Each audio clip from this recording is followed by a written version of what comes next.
ঠাকুরকেও কেউ জিজ্ঞেস করলেন যে সমস্ত শাস্ত্রের সার আমাকে এক কথাই বলুন যাতে আমার জ্ঞান হয়। ঠাকুর বললেন ব্রহ্ম সত্য জগৎ মিথ্যা, এইটা অবধারণ করো, বলে চুপ করে গেলেন।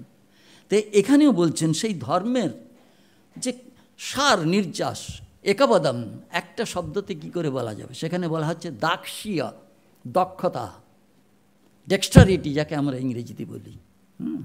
কিন্তু তার আরেকটা মানে আছে অনেস্টি, সততা।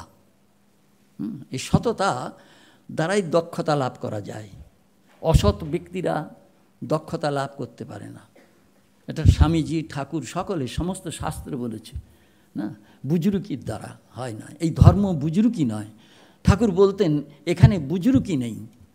এই যে ধর্ম, সেই ধর্মের ডেফিনিশন ভাগবত ধর্ম, সেই ভাগবত স্বয়ং সেই ধর্মের ডেফিনেশন দিয়েছেন, মানে পরিভাষা, ধর্ম প্রচ্ছিত কৈতব অত্র পরম।